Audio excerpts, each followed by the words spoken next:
Hello అండి. Welcome to మావి చిగురు స్టోరీస్. ఈరోజు కథ సుకుమారి.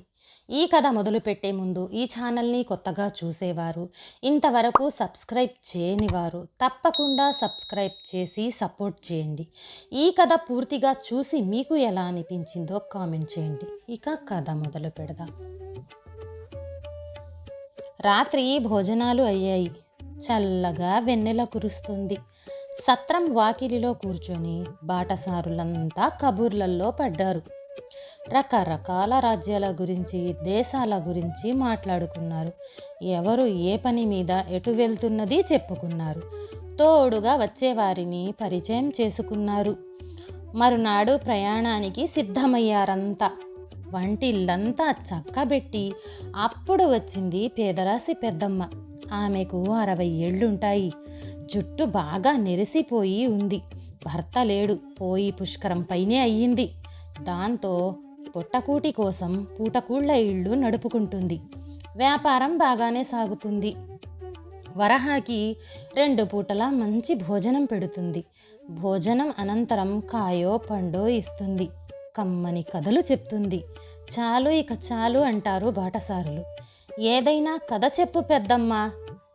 వచ్చి వాకిలిలో కూర్చున్న పెద్దమ్మను అడిగారు బాటసారులు. నువ్వు కథ చెబితే వీణ మీటినట్టుగా ఉంటుంది, మురళి మోగినట్లుగా ఉంటుంది, నిద్ర వస్తుంది అన్నారు. సర్లే అండి అని నవ్వుకుంది పెద్దమ్మ. చెప్పసాగిందిలా. పూర్వం కొసల రాజ్యాన్ని ఆర్యకుడు అనే రాజు పాలించేవాడు. అతనికి సూర్యకళ, చంద్రకళ, శశికళ అనే 3 భార్యలు. 3 మంచి అందగత్తెలు, అతి సుకుమారులు. అందంగా అంత ఎత్తున ఉన్న 7 మల్లెలెత్తు కూడా తూగరంటారు ప్రజలు. ఒకరోజు ఆర్యకుడు సూర్యకళ సహా ఉద్యానవనంలో విహరిస్తూ కొలను గట్టున కూర్చున్నాడు. తామర పువ్వులతో కొలను నిండుగా ఉంది. కంటికి ఇంపుగా ఉంది. చేయి జాచి సరదాగా ఓ తామర పువ్వును తెంచాడతను. ఆ పువ్వుతో చిలిపిగా సూర్యకళ తల మీద సుతారంగా కొట్టాడు. ఆ దెబ్బకు సూర్యకళ బాధగా అరిచి తల పట్టుకుని కింద పడిపోయింది. పరివారం చుట్టుముట్టిందామెను. చూస్తూ ఉండగానే సూర్యకళ తల బొప్పి కట్టి పెద్ద ఎత్తున వాచిపోయింది. స్పృహ కోల్పోయిందామె. ఏం జరిగింది మహారాజా, మహారాజా ఏమి జరిగింది? ఆర్యకుణ్ణి అడిగింది చెలికత్తె. జరిగిన సంగతి చెప్పాడతను. ఎంత పని చేశారు మహారాజా. సూర్యకళ అతి కోమలం, మహాసున్నితం. మీరు అది గమనించలేకపోయారు అన్నది చెలికత్తె. రథంలో సూర్యకళను తరలించారు. అంతఃపురానికి చేర్చారు. రాజ్యవైద్యులు వచ్చారు. చికిత్స ప్రారంభించారు. రకరకాల మైపూతలను, మలాములను, తైలాలను తీసుకువచ్చి వాటిని సూర్యకళకు రాసి స్వస్థత చేకూర్చారు. ప్రమాదం తప్పింది. ఊపిరి పీల్చుకున్నాడతను. మీరు విశ్రాంతి తీసుకోండి. సూర్యకళ తల అతి సున్నితంగా నిమిరి అక్కడ సెలవు తీసుకున్నాడు రాజు.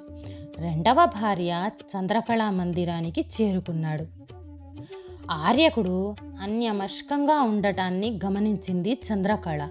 అతని మనస్థితి మార్చే యత్నంలో గలగలా నవ్విందామె.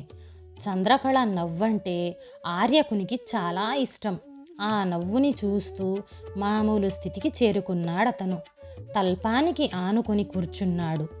అతని హృదయం మీద తలానించింది చంద్రకళ. చెప్పండి మహారాజా, ఈ రాత్రి మీ ముచ్చట ఏం తీర్చమంటారు అని అడిగింది. చెప్పనా అని ఆర్యకుడు చంద్రకళ ముఖాన్ని దగ్గరగా తీసుకునేంతలో కిటికీలో నుంచి చంద్రుడు తొంగి చూశాడు. వెన్నెల సోకింది. అంతే, చంద్రకళ మూర్ఛపోయింది. ఆందోళన చెందాడు ఆర్యకుడు. ఎవరక్కడ అంటూ గట్టిగా అరిచాడు. కొలువు కత్తె పరిగెత్తుకు వచ్చి మూర్ఛపోయిన చంద్రకళను చూసింది. ఏం జరిగింది మహారాజా, ఏం జరిగింది అని అడిగింది. సమాధానంగా కిటికీ వైపు చూపించాడు ఆర్యకుడు. అమ్మో చంద్రుడు అంది ఆమె. పరుగున వెళ్ళి కిటికీ తలుపులు మూసింది. మహారాజును సమీపించింది. చంద్రకళ మహాసున్నితం, అతి కోమలం. వెన్నెలను తట్టుకోలేదామె. అందుకే కిటికీలు సహా మందిరం తలుపులన్నీ మూసి ఉంచుతాం. మరి ఇవాళ ఆ కిటికీ ఎవరు తెరిచారో ఏమో, పొరపాటు ఎక్కడ జరిగిందో అన్నది కొలువు కత్తె. సాటి సేవకుల్ని కేకేసింది. వైద్యులకు కబురందించమన్నది. కబురందుకుని రాజవైద్యులు వచ్చారక్కడికి. చికిత్స ప్రారంభించారు. చంద్రకళకు మీగడ పూశారు, పూరేకులద్దారు, ఆరోగ్యాన్ని చేకూర్చారు. స్పృహలోకి వచ్చింది చంద్రకళ. కళ్ళు విప్పి మహారాజును క్షమించమన్నట్టుగా చూసింది. సన్నగా నవ్వాడు ఆర్యకుడు. ధైర్యం చెప్తున్నట్టుగా ఆమె బుగ్గలు నిమిరి అక్కడి నుంచి బయలుదేరాడు. మూడవ భార్య శశికళా మందిరానికి ప్రయాణమయ్యాడు. వెన్నెల పిండి ఆరబోసినట్టుగా ఉంది. పల్లకీలో ప్రయాణం. ఉత్సాహంగా ఉంది ఆర్యకునికి. దూరంగా ఎవరో వడ్లు దంచుతున్నట్టున్నారు. దంపుడు పాటలు వినవస్తున్నాయి. రాగయుక్తంగా చాలా బాగున్నాయి పాటలు. శశికళ మందిరానికి చేరుకున్నాడతను. ఆర్యకుడు పల్లకీ దిగి మందిరంలోకి ప్రవేశించాడు. సేవకులు ఆదుర్ద చెందటాన్ని గమనించాడు. ఏమైంది? కంగారుగా పడ్డాడు ఆర్యకుడు. రాణి శశికళ అరచేతికి గాయాలయ్యాయి మహారాజా. గాయాలా? ఎలా అయ్యాయి? వినండి మహారాజా, మీరే వినండి.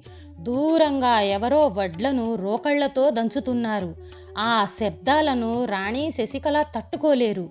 వాటికి రాణి చేతులు ఎర్రగా కమిలిపోతాయి, వాచిపోతాయి, గాయాలైనట్టయి రక్తాన్ని స్రవిస్తాయి చెప్పారు సేవకులు. ఆశ్చర్యపోయాడు ఆర్యకుడు. పరుగున ఏకాంత మందిరానికి చేరుకున్నాడు. చేతుల్ని చూసుకుంటూ కన్నీరు పెట్టుకుంటోంది శశికళ. శశి అని పిలిచాడు ఆర్యకుడు. మహారాజా అంటూ వచ్చి ఆర్యకుని గుండెల్లో ఒదిగిపోయింది శశికళ. ఆమె చేతుల్ని తీసుకుని చూశాడు రాజు.